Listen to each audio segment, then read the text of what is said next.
तो next one is base theorem.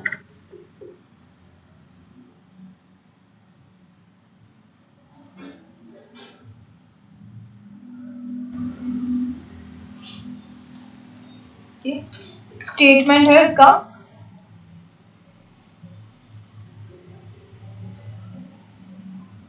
an event A can occur only if any one of the set of exhaustive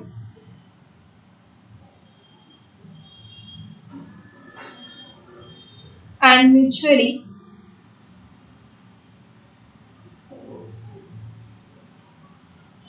exclusive event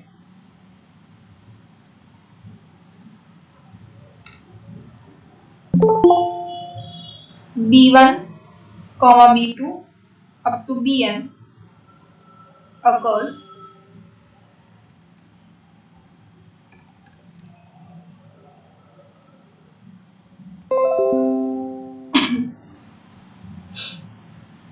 the probabilities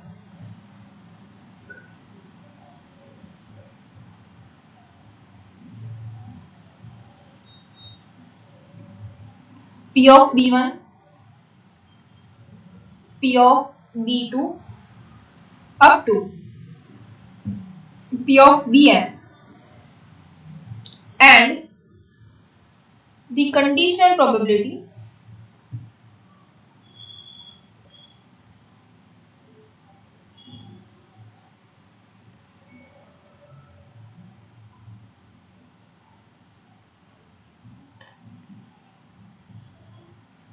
conditional probabilities P of A given Bi, where I is equals to 1, 2 up to n for A to occur are known. Then the conditional probability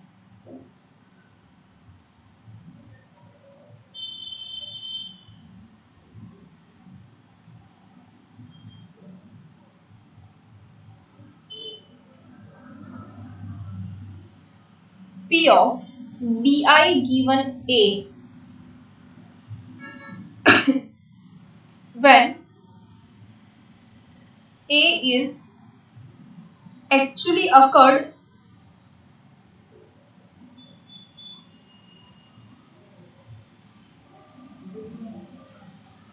is given by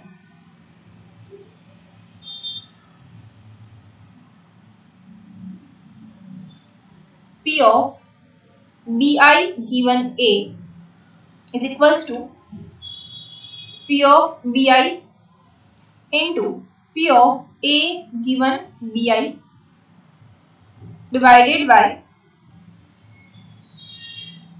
P of B1 into P of A given B1 plus P of B2 into P of A given B2 plus and so on up to P of Bn into P of A given Bn. ये है हमारा base theorem. Basically ये किसके लिए होता है कि हमारे पास इवेंट्स है दो तरीके, ओके, जहां पे एक इवेंट है ए और एक इवेंट है बी। अब बी के अंदर जो इवेंट है वो सारी म्यूचुअली एक्सक्लूसिव इवेंट्स है। म्यूचुअली एक्सक्लूसिव इवेंट मतलब एक में से होगा तो दूसरे में से नहीं होगा, दूसरे में से होगा तो पहले में से नहीं होगा, तीसरे में से होगा तो फर्स्ट में से नहीं होगा या सेकंड में से नहीं होगा, किसी एक में से ही होगा। ओके, जैसे कि हम अब तक करते आ रहे थे जैसे कि हमारे पास दो बॉक्स है, तीन बॉक्स है। अब ये एक बॉक्स हमारा B1 है, दूसरा B2 है और तीसरा B3 है। ओके, तो और एक इवेंट है हमारी A। ओके, तो इवेंट A है कि हमें एक बॉल ड्रॉ करना है। ओके, ये B1 B2 B3 तीनों के तीनों बॉक्स के अंदर बॉल्स है। ओके, तो हमारी इवेंट ए क्या है कि हमें बॉल ड्रॉ करना है। अब यहाँ पे हमें क्या दिया गया है कि हमने बॉल ड्रॉ किया। ओके, अब हमें पता करना है कि किसमें से हमने बॉल ड्रॉ किया, B1 में से किया, B2 में से किया, B3 में से किया। ओके, अब तक हम क्या करते आ रहे थे कि B1 B2 B3 में से हमने एक बॉल ड्रॉ किया, तो हम प्रोबेबिलिटी किसकी फाइंड करते थे, बॉल ड्रॉ करने की। ओके, लेकिन अगर हमें प्रोबेबिलिटी फाइंड करनी है कि मैंने B1 में से बॉल ड्रॉ किया, या फिर मैंने B2 में से बॉल ड्रॉ किया, या फिर मैंने B3 में से बॉल ड्रॉ किया। ओके, अगर मुझे इसकी प्रोबेबिलिटी फाइंड करनी है, जैसे कि बॉक्स 1, बॉक्स 2 या बॉक्स 3, इसकी प्रोबेबिलिटी फाइंड करनी है, तब हम यूज करेंगे Bayes theorem. Okay, so it is depends on this one. मुझे फाइंड करना है कि मैंने ये जो बॉक्स है B1 B2 या B3 ये किया जिसमें से मैंने एक बॉल ड्रॉ किया, तो पहले ये बॉल तो ड्रॉ हो चुका है, लेकिन किसमें से ड्रॉ हुआ है वो हमारी है। तो मतलब क्या है, ये दोनों एक साथ ही इवेंट हो रही है, ऐसा नहीं है कि एक इवेंट पहले हो चुकी है दूसरी बाद में हो रही है, ऐसा भी नहीं है। जो हमारी कंडीशनल प्रोबेबिलिटी हम करते थे बी गिवन ए, वहां पे क्या होता था कि ए जो है हमारी इवेंट वो हो चुकी है, हम वहां पे रिप्लेस नहीं करते थे। जैसे कि कार्ड ड्रॉ कर रहे हैं तो एक कार्ड जो है वो हम वापस नहीं रखेंगे और फिर उसके बाद थोड़े से कार्ड बचे वो करेंगे, तो वो हमारी कंडीशनल प्रोबेबिलिटी डिफरेंट थी। यहाँ पे क्या है, दोनों ही इवेंट साथ में होगी, क्योंकि ए क्या है, बॉल उठाना है, और बी क्या है कि बॉक्स में से बॉल उठाना है। तो एक ही ड्रॉ करना है, एक ही बार हमें बॉल उठाना है, तो वही 3 बॉक्स है, 3 में से किसी एक में से उठाना है, तो दोनों इवेंट जो है यहाँ पे साथ में होगी।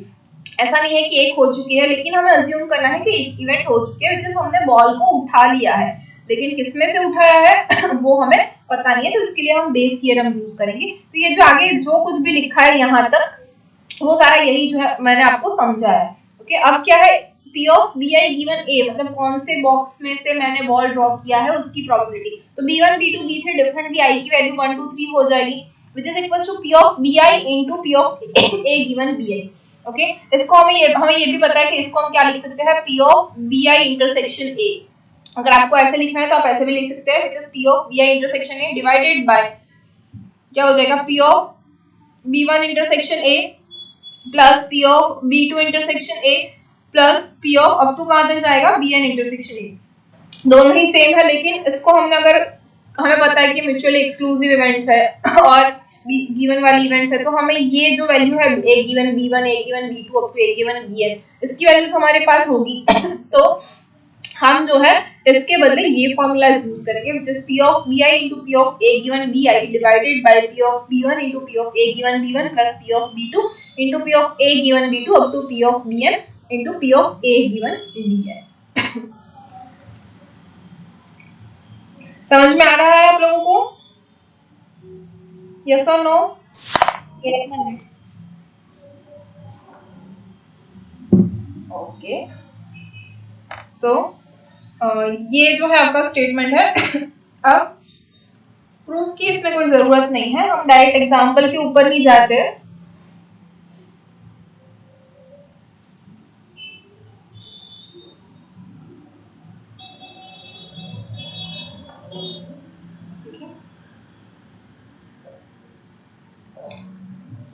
Number 1, which is there are two identical boxes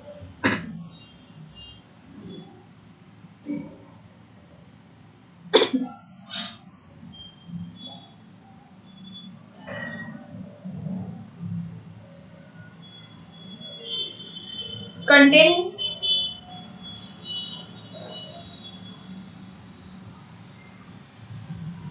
respectively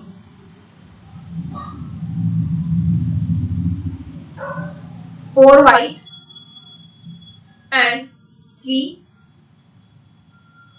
red balls and 3 white and 7 red balls. A box is chosen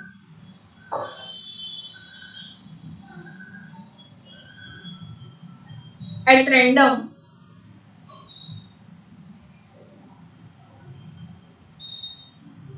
and a ball is drawn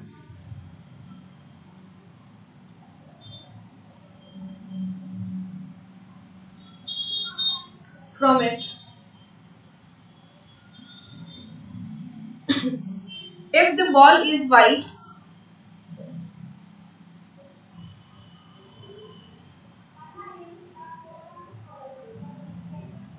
what is the probability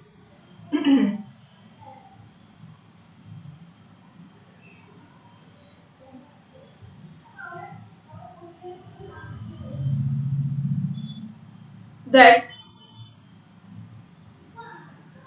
it is from the first box?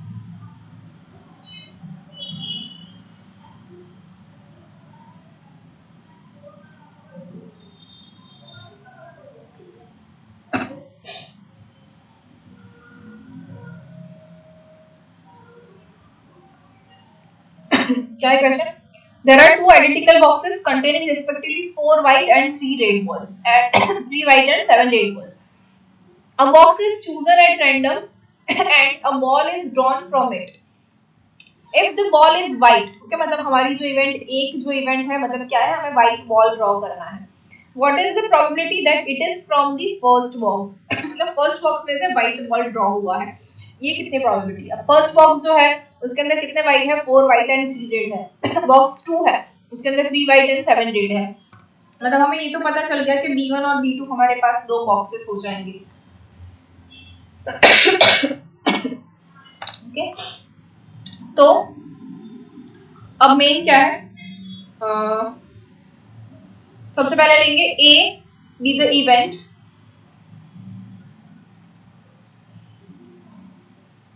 that the ball drawn is white.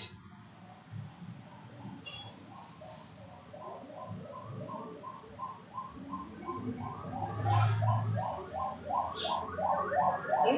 And B1 and B2 be the events of choosing the first and the second boxes respectively. Okay, तो हम P of B1 बोलते हैं, which is कि हमें जो box को select करना है वो क्या हो जाएगा? हमारे पास दो बॉक्स है टोटल, ओके, और उसमें से B1 सिलेक्ट करेंगे तो B1 तो एक ही है तो वो हो जाएगी B1/2. Same thing P of B2, हमारे पास B2 एक ही बॉक्स है, टोटल बॉक्स 2 है, तो B2 चूज करने के लिए हमारे पास 1/2 प्रोबेबिलिटी हो जाएगी. तो P of B1 और P of B2 दोनों की प्रोबेबिलिटी हमें मिल गई 1/2. ओके, अब क्या फाइंड करना है? P of A given B1. Okay, मतलब B1 में से व्हाइट बॉल जो है वो उठाना है, उसकी प्रोबेबिलिटी क्या हो जाएगी? तो A के अंदर मतलब B1 बॉक्स 1 के अंदर कितने व्हाइट है? 4. तो सबसे पहले ऊपर हो जाएगा which is equals to 4 divided by total कितने हैं उसके अंदर? 4 plus 3 which is 7 balls. Okay, तो ये हो जाएगी इसकी probability 4/7. Okay, now P of A given B2, अगर मैं B2 में से व्हाइट बॉल ड्रॉ कर रही हूँ तो B2 के अंदर व्हाइट बॉल्स कितने हैं? 3. तो यहाँ पे आ जाएगा ऊपर 3 डिवाइडेड बाय टोटल बॉल्स कितने हैं उसके अंदर? 3 plus 7 which is 10. तो यहाँ पे हो जाएगा डिवाइडेड बाय 10. तो हमारी P of A given B1 is 4/7 and P of A given B2 is 3/10. Okay.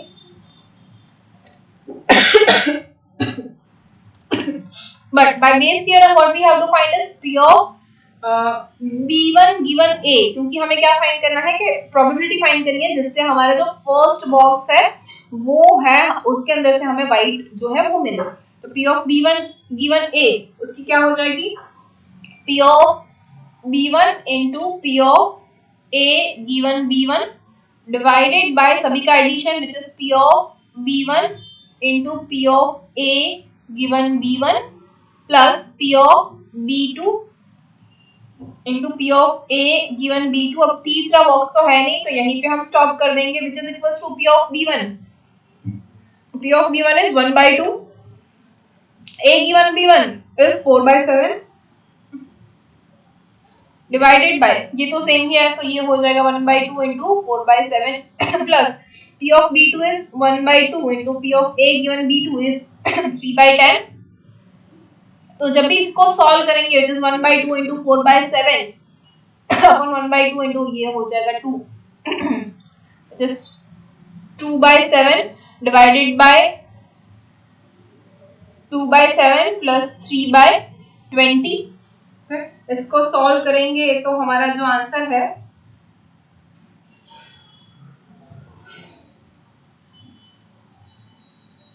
वो आ जाएगा 21/61।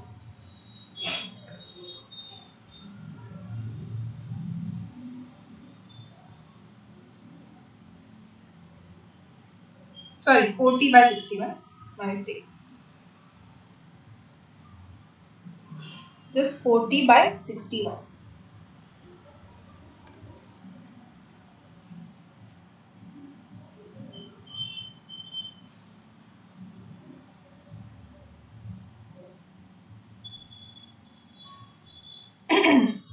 समझ में आया?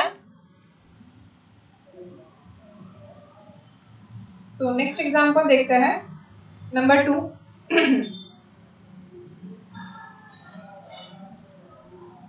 which is from the past records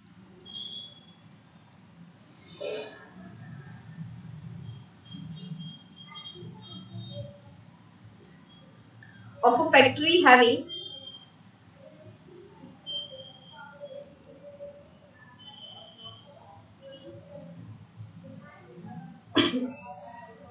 two machines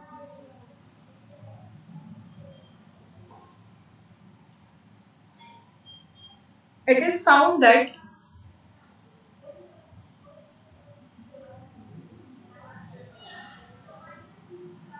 machine 1 produces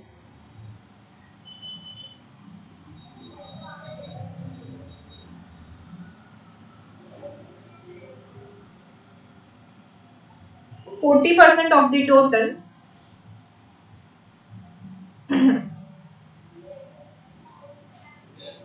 output, and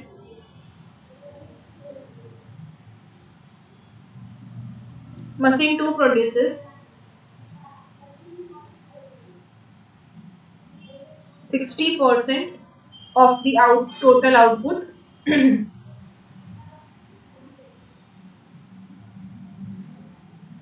of their output 8%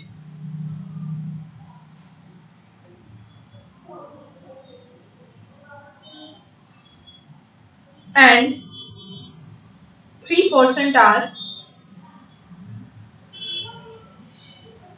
respectively defective items.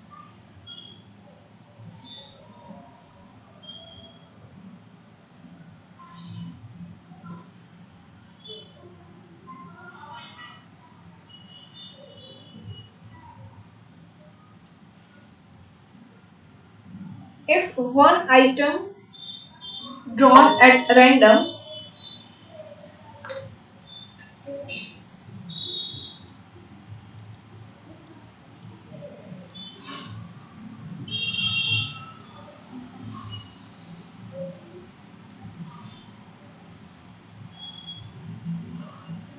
from the product is found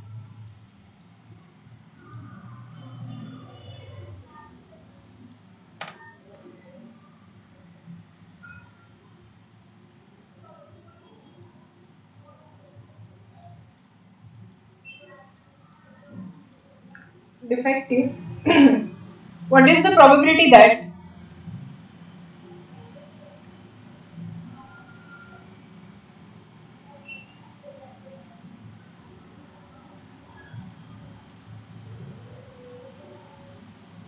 it was produced by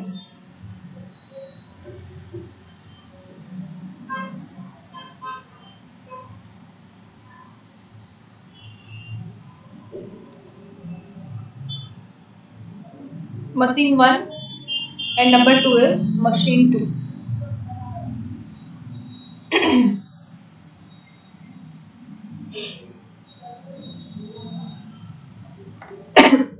Yeah, from the past record of a factory having two machines, it is found that machine 1 produces 40% of the total output and machine 2 produces 60% of the total output. Okay, now 8% and 3% are respectively defective. मतलब 8% जो है वो machine 1 में defective आ रहा है और 3% जो है वो machine 2 में defective आ रहा है. In one item drawn at random from the product is found defective. मैंने randomly कोई item draw की तो वो जो है वो defective निकली. अब उसकी कितनी पॉसिबिलिटी, कितनी प्रोबेबिलिटी है कि वो मशीन 1 की है या मशीन 2 की है, कि दोनों के लिए हमें फाइंड करना है। तो ए जो है इवेंट हमारी, वो क्या हो जाएगी, डिफेक्टिव आइटम जो ड्रॉ की है हमने वो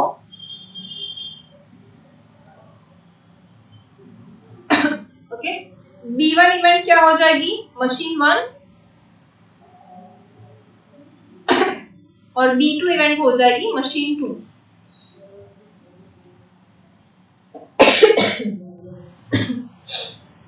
ओके, तो P ऑफ B1 की कितनी चांसेस है, तो B1 हमारे पास जो है वो क्या है, वो कितना प्रोड्यूस करता है 40%। तो B1 जो है P ऑफ B1 क्या हो जाएगा 40/100 which is equals to 4/10 which is equals to 2/5।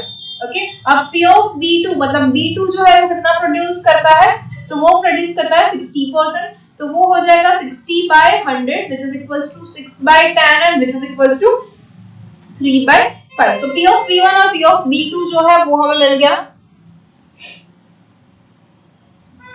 Okay, now अब क्या है कि जो वो है डिफेक्टिव है वो हमें देखना है। तो P of A given B1 मतलब B1 के डिफेक्टिव कितने मिल सकते हैं, तो वो क्या हो जाएगा, मतलब P of A given B1 क्या है, मतलब B1 जो है उसकी हमें एक डिफेक्टिव आइटम ड्रॉ कर रहे हैं, तो वो क्या हो जाएगा 8% है, तो वो 8/100 लिखा जाएगा which is equals to 2/25। Now P of A given B2 मतलब अगर B2 में से मैं कोई ड्रॉ कर रही हूँ जो डिफेक्टिव पीस है, तो वो क्या हो जाएगा 3/100। ओके, तो ये तो 3/100 ही रखेंगे। अब बेस थ्योरम यूज करना है किस किस के लिए, दोनों के लिए। तो P of B given sorry B1 given A find करना है और P of B2 given A भी फाइंड करना है। तो P of B1 given A क्या हो जाएगा, P of B1 into P of A given B1 divided by P of B1 into P of A given B1 plus P of B2 into P of A given B2। Okay, तो इसकी values रखेंगे हम। तो P of B1 क्या मिला है हमें, देख लेते हैं 2/5 है, P of B2 है 3/5।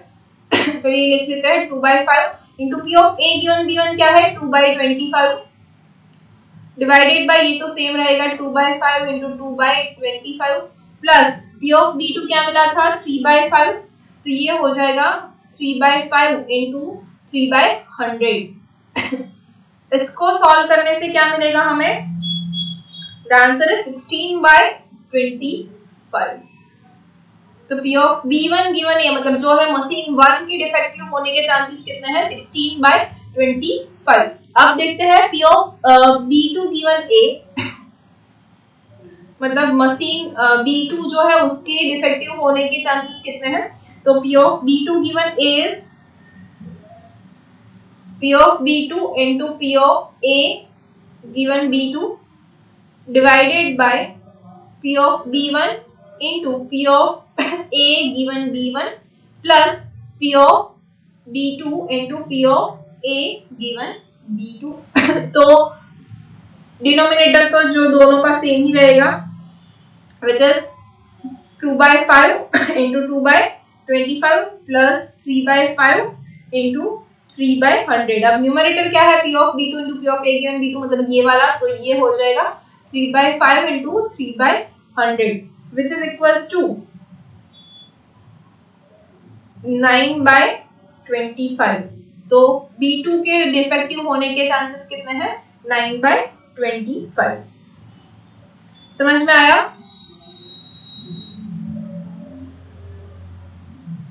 Yes, ma'am.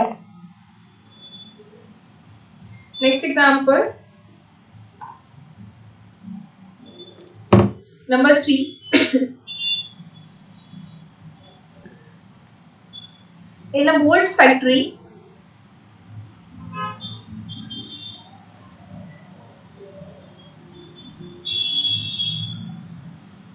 machines M1, M2 and M3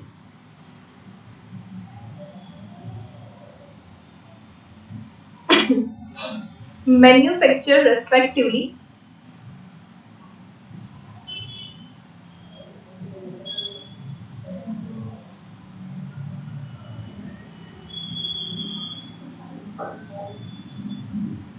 (25, 35 and 40% of the total).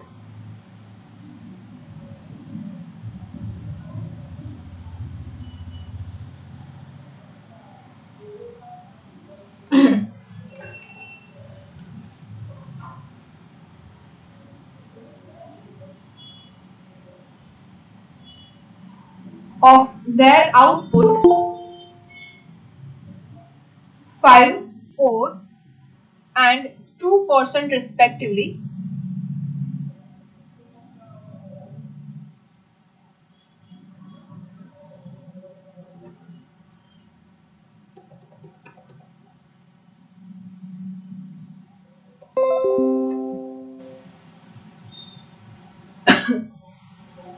are defective bolts. Ma'am आप यूट्यूब में रखोगे ना ये वीडियो? हाँ,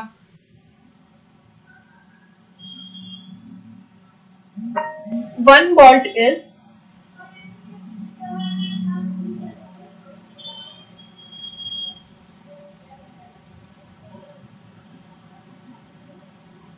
drawn at random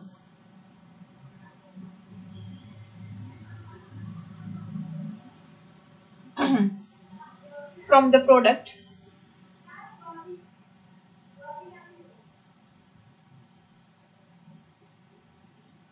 and is found defective.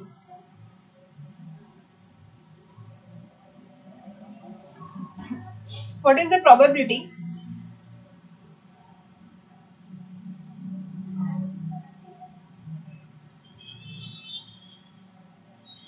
that it is manufactured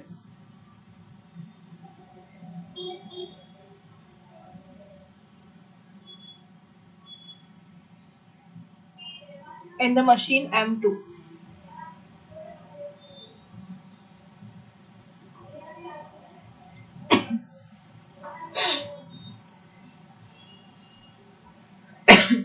क्या है? In a mold factory, M1, M2, M3, okay, manufacturers respectively 25, 35 and 40%. Okay, जैसे आगे था वैसे ही 25, 35 and 40% जो है वो M1, M2 और M3 जो है वो प्रोड्यूस कर रहे हैं या फिर मोल्ड बना रहे हैं.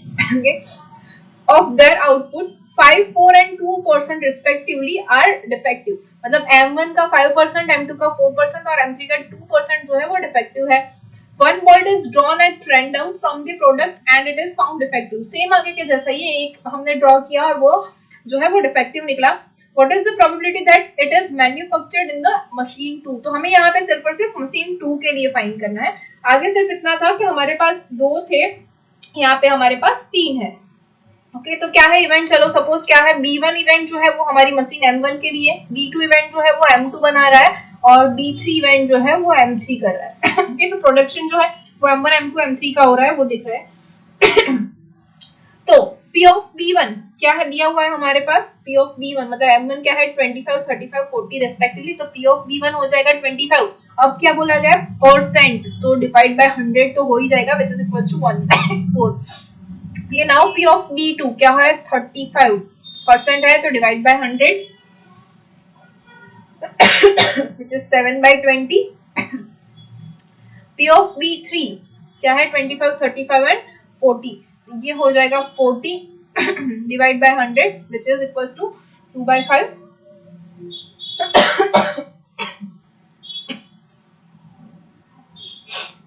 ओके, अब क्या हो जाएगा? इवेंट ए जो है हमारी वो क्या है? डिफेक्टिव बोल्ट मिला है हमें वो. ओके, तो ए विल बी डिफेक्टिव बोल्ट. तो सभी के अंदर चेक करेंगे P ऑफ मतलब अगर डिफेक्टिव बोल्ट अगर हम B1 के निकाल रहे हैं तो क्या हो जाएगा? P of A given B1, A given B1 क्या हो जाएगा? वो हमें दिया हुआ है, कितना है रेस्पेक्टिवली? फर्स्ट का है 5%, सेकंड का 4%, थर्ड का 2%. तो P of A given B1 is 5 divide by 100 which is 1/20. P of A given B2 is 4%, which is 4 by 100, which is 1 by 25, and P of A given B3 is 2 by 100, which is 1 by 50. तो हमें ये सब सारे के सारे value मिल गई. अब हम बेस थियरम यूज करेंगे. किसके लिए यूज करना है? Just and just for machine 2 के लिए यूज करना है. तो हम क्या फाइंड करेंगे? P of B2 given A क्योंकि मशीन 2 के लिए हमारे पास इवेंट है B2. ओके, तो क्या हो जाएगा? P of B2 into P of A given B2 divided by P of B1 into P of A given B1 plus P of B2 into P of A given B2 plus P of B3 into P of A given B3. ये सारे के सारे value हम रखेंगे. तो क्या values है हमारे पास? P of B2 is 7 by 20 into P of A given B2. A given B2 is 1 by 25 whole divided by P of B1. P of B1 is 1 by 4 into P of A given B1.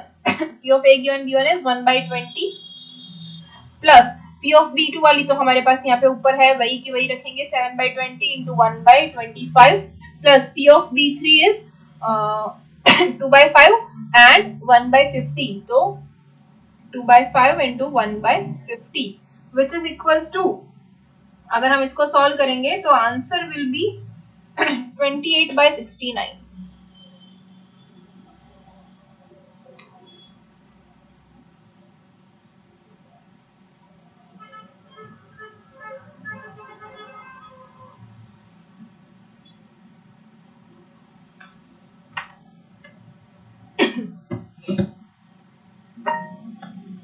Okay. Next example.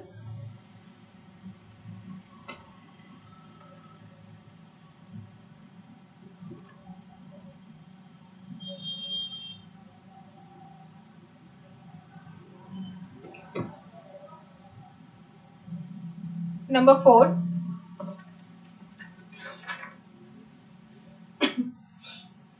Which is an insurance company insured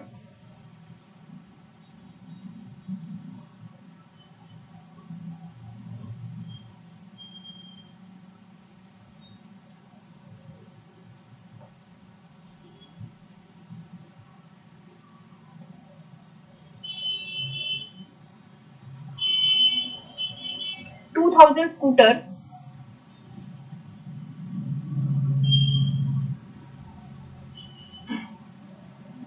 drivers, 4,000 car drivers,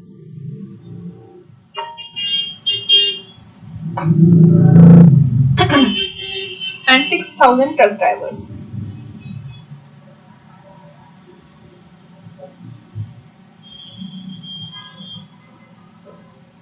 The probability of a scooter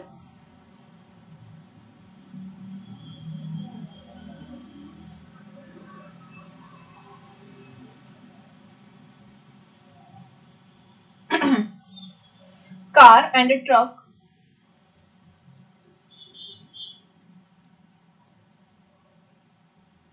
meeting an accident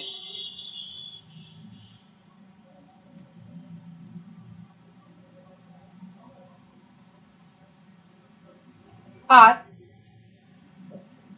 0.01, 0.03 and 0.15 respectively. If one of the insured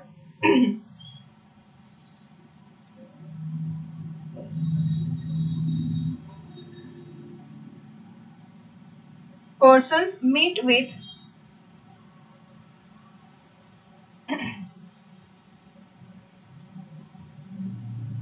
an accident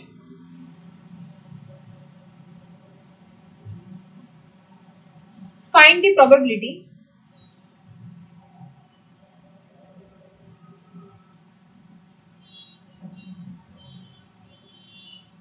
that he is a scooter driver.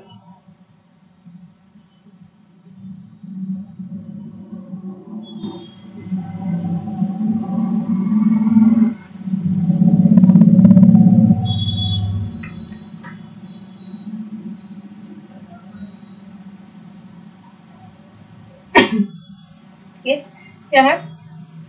ऐसा example बिल्कुल हमने किया है, सिर्फ ये numbering जो है वो चेंज थे कि यहाँ पे कुछ टोटल हमारा 15,000 जैसा हो रहा था, यहाँ पे इतना नहीं है, या फिर यहाँ पे शायद 2000 स्कूटर वालों की जगह पे 5000 था लेकिन वहां पे हमने बेस थियरम यूज नहीं किया था।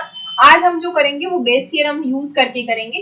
क्वेश्चन इज टोटली सेम, सिर्फ और सिर्फ नंबरिंग ये सारे 2000, 4000, 6000, ये 0.01, 0.03 एंड 0.15 ये चेंज हो रहा है बाकी क्वेश्चन सेम है। हमें यहाँ पे चेक करना है कि स्कूटर ड्राइवर है, उसका एक्सीडेंट होने के चांसेस कितने हैं, मतलब सेम ही इंश्योरेंस कंपनी है, स्कूटर ड्राइवर, ट्रक ड्राइवर और कार ड्राइवर का इन्होंने इंश्योरेंस किया हुआ है, उसमें से एक का एक्सीडेंट हो रहा है, तो हमें चेक करने की प्रोबेबिलिटी कितनी है कि वो स्कूटर ड्राइवर है तो सेम वही करेंगे कि B1 जो है वो हमारी किसके लिए है स्कूटर, B2 जो है वो किसके लिए है car, and B3 is for truck. okay. अब जो A है, A क्या हो जाएगा, met an accident,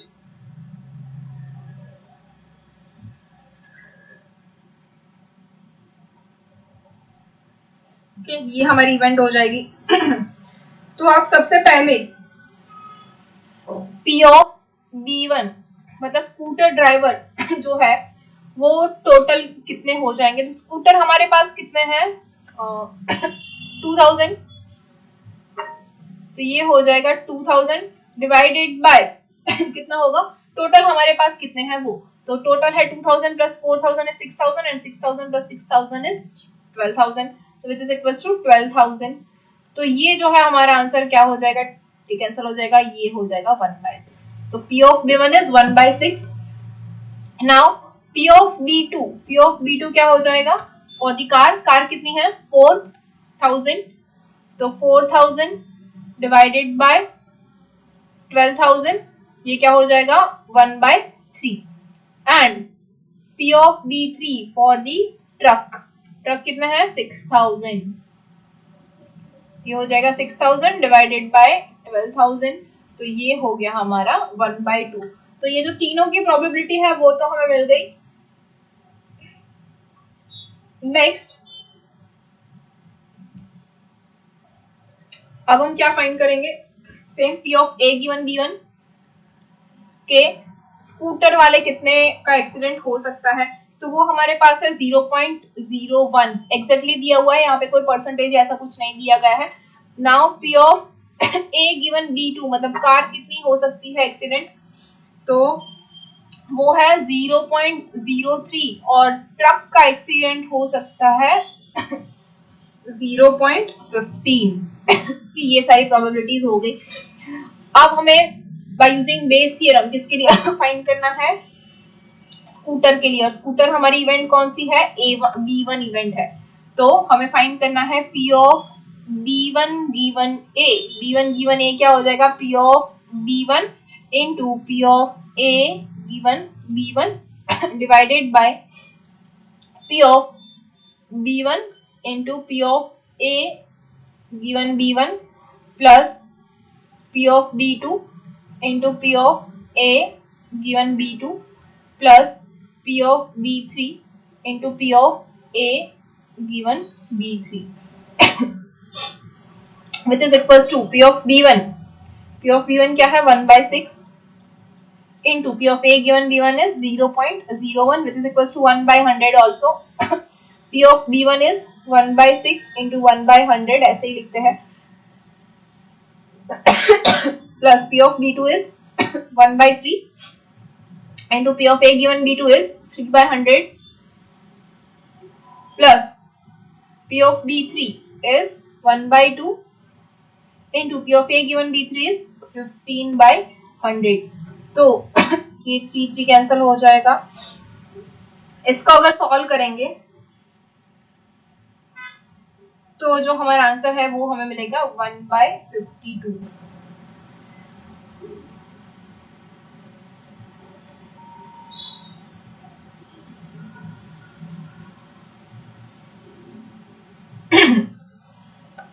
Okay.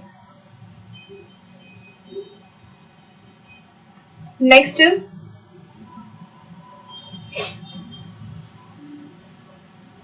example number 5,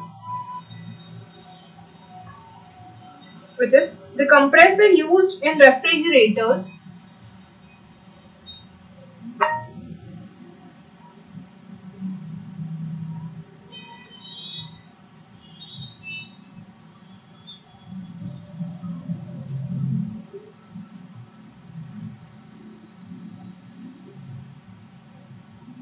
are manufactured by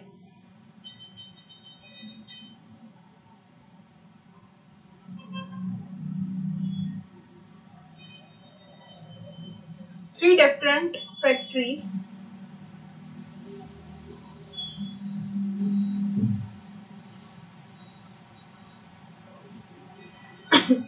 at Pune, Nasik,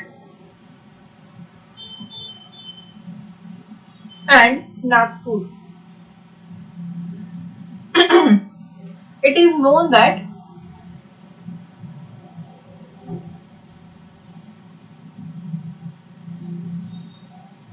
the Pune factory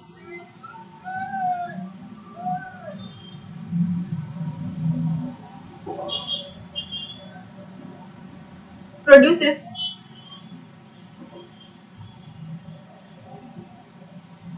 twice as many compressors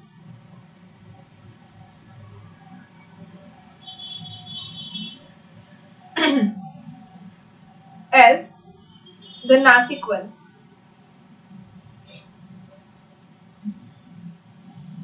which produces the same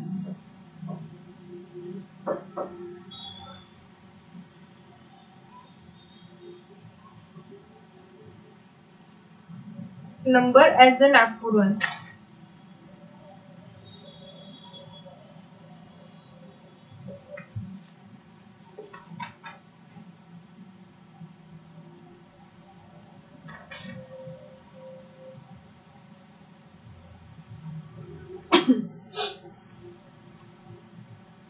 Experience also shows that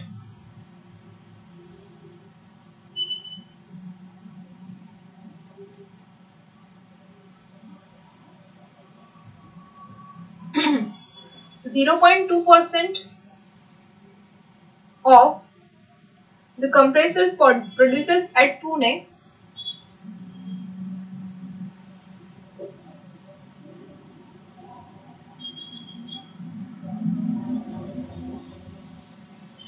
as well as in Nasik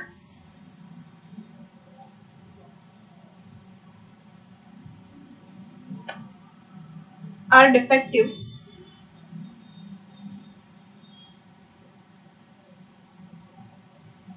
and so are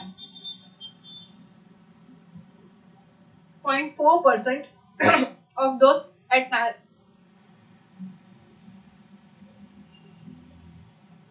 Nagpur. A quality controller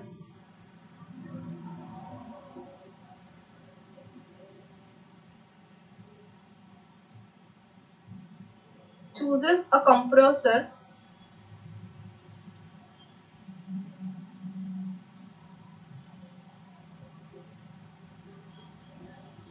and finds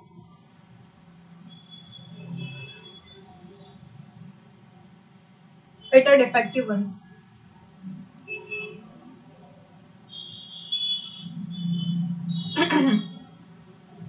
What is the probability that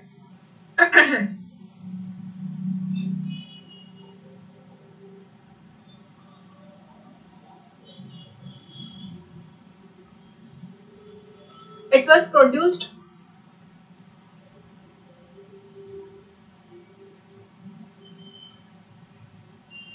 at Nasik factory?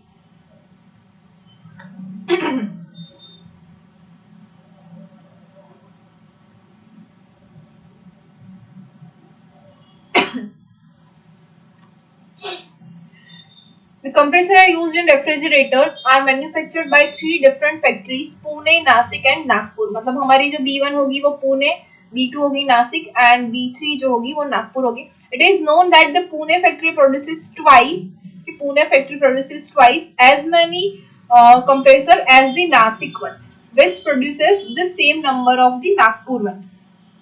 कितने produce कर रहे हैं वो हमें नहीं पता है, तो हमें पता है P of B1, B2, B3 हमने क्या लिया है तो उसी के ऊपर से ले लेंगे P ऑफ B1 मतलब हमारा पुणे. तो इसके लिए क्या है पहले लेते हैं क्या क्या करते हैं. ठीक है, चलो एक मिनट. ओके, क्या बोला गया है? B1 is for Pune, B2 is for Nashik and B3 is for Nagpur. क्या बोला गया है कि पुणे जो है वो ट्वाइस है of Nasik, sorry of Nasik which is same as Nagpur. तो हमारी जो पुणे है उस वो प्रोड्यूस कर रही है सपोज 2x, तो नासिक जो है वो प्रोड्यूस करेगा x और नागपुर भी प्रोड्यूस करेगा x. तो हमारे पास टोटल इतने नंबर्स है. x हमें पता नहीं है क्या है तो हम ये ले लेते हैं 2x, x and x. Okay, तो P ऑफ B1 क्या हो जाएगा कि 2x जो है वो divided by 2x plus x कितने हो जाएंगे 4x. तो ये जो है हमारी प्रोबेबिलिटी ऑफ B1 मतलब पुणे में प्रोड्यूस होने की प्रोबेबिलिटी कितनी हो जाएगी 1/2. अब फाइंड करेंगे P of B2. P of B2 क्या है x divide by 4x so which is equals to 1/4. अब P ऑफ B3 मतलब नागपुर में जो प्रोड्यूस होने की कितनी प्रोबेबिलिटी है तो same x divide by 4x which is equals to 1/4. तो हमें B1, B2, B3 तीनों की प्रोबेबिलिटी मिल गई है. अब क्या फाइंड करना है? P of A given B1, P of A given B2, P of A given B2 and P of A given B3. इतनी तो चीजें हमें बेस के लिए चाहिए, बेस थ्योरम अप्लाई करने के लिए, ये हमें पता चल गया है. ओके, जब भी डिफेक्टिव वाला केस आएगा तब आपको समझ में आ ही जाएगा. Produce the same number as Nagpur. Okay, यहाँ तक हो चुका था. एक्सपीरियंस आल्सो शोज दैट 0.2%, देखो परसेंटेज लिखा है मतलब 0.2 डिवाइड बाय 100 होगा, of compressor produces at Pune as well as at Nasik. मतलब पुणे और नासिक मतलब 1 और 2 B1 B2 दोनों के लिए 0.2% है और A3 मतलब नागपुर के लिए है 0.4. ओके, तो यहाँ पे है हमारे पास 0.2%. तो 0.2 डिवाइड बाय 100. यहाँ पे है भी है हमारे पास 0.2 तो ये भी हो जाएगा 0.2 डिवाइड बाय 100. और यहाँ पे हमारे पास है 0.4 डिवाइड बाय 100. तो 0.2 डिवाइड बाय 100 क्या हो जाएगा 0.002. ये भी हो जाएगा 0.002 और यहाँ पे हो जाएगा 0.004. ओके, बेस थ्योरम यूज करना है किसके लिए?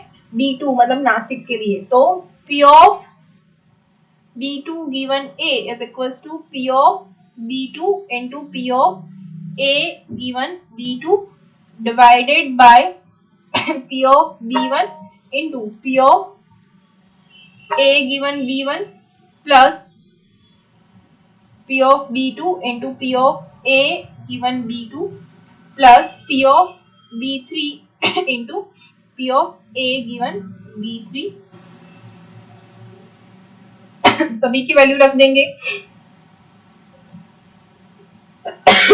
P of B2 is 1/4 into P of A given B2 is 0.002 divide by P of B1. B1 is 1/2 into P of A given B1 is 0.002 plus P of B2 ये हमें मिल गया ऊपर P of 1/4 into 0.002 plus P of B3 क्या है 1/4 into ये हो जाएगा 0.004. इसको सॉल्व करेंगे तो हमारा जो आंसर है वो हमें मिलेगा 1/5.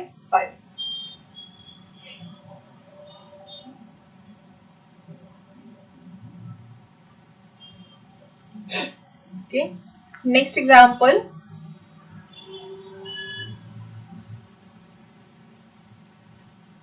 Number 6. 3 URN are given.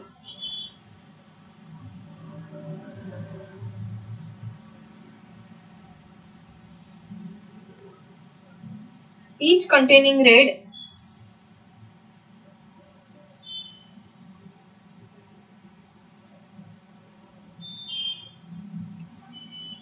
and black balls.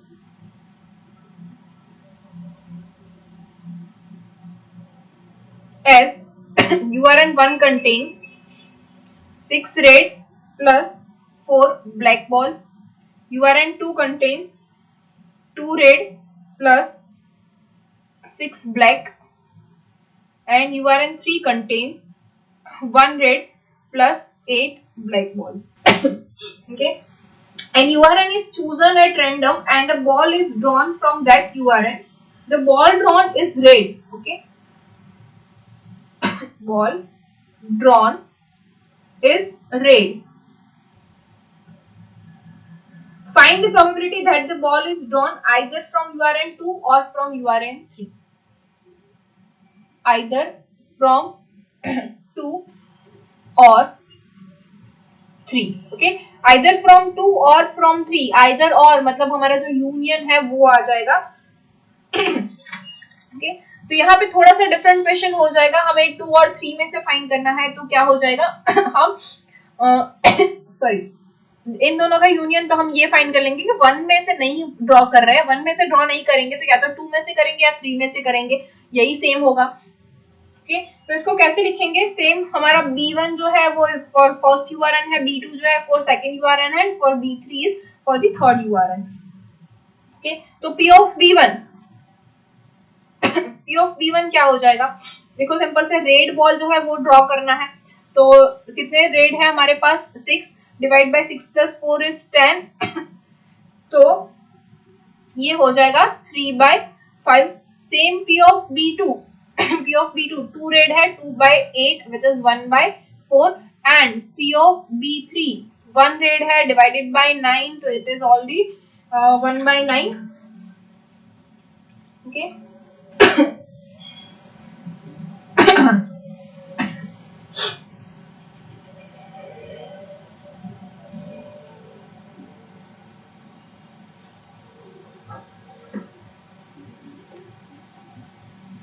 कि हमें क्या फाइंड करना है कि 1 में से नहीं होगा तो 2 और 3 में से हो जाएगा.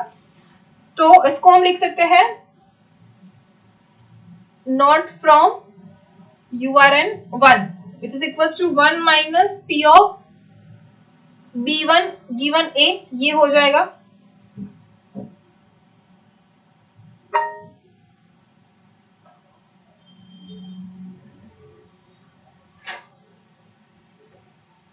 A गिवन B1 और वो बाकी रहेगा ना. ओके, तो इसके लिए पहले P ऑफ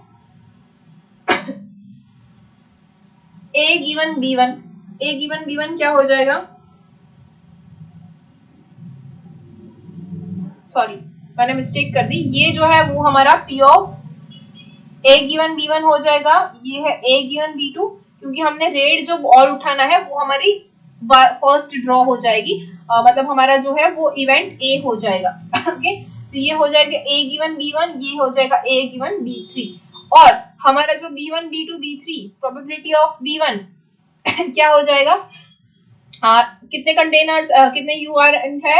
1 2 3. तो एक चूज करने का 1/3. P of B2 is again 1/3 and P of B3 is again 1/3. जैसे हमने आगे बॉक्स ड्रॉ किया था, बॉक्स सिलेक्ट किया था, वैसे यहाँ पे हमें URN सिलेक्ट करना है. तो सेम 1/3 हो जाएगा इनके लिए. ओके, तो P of A given B1 तो हमें मिल गया. तो 1 minus P of B1 given A, ये क्या हो जाएगा? 1 minus P of B1 given A. इसके लिए पूरा बेस थियरम अप्लाई करेंगे फिर से. P of B1 into P of A given B1 divided by P of B1 into P of A given B1 plus P of B2 into P of A given B2 plus P of B3 into P of A given B3, which is equals to 1 minus P of B1 is 1/3. A given B1 is 3/5. So 1/3 into 3/5 divide by ये तो same 1/3 into 3/5 plus P of B2 is 1/3 into A given B2 is 1/4 plus P of B3 is 1/3 into P of A given B3 is 1/9.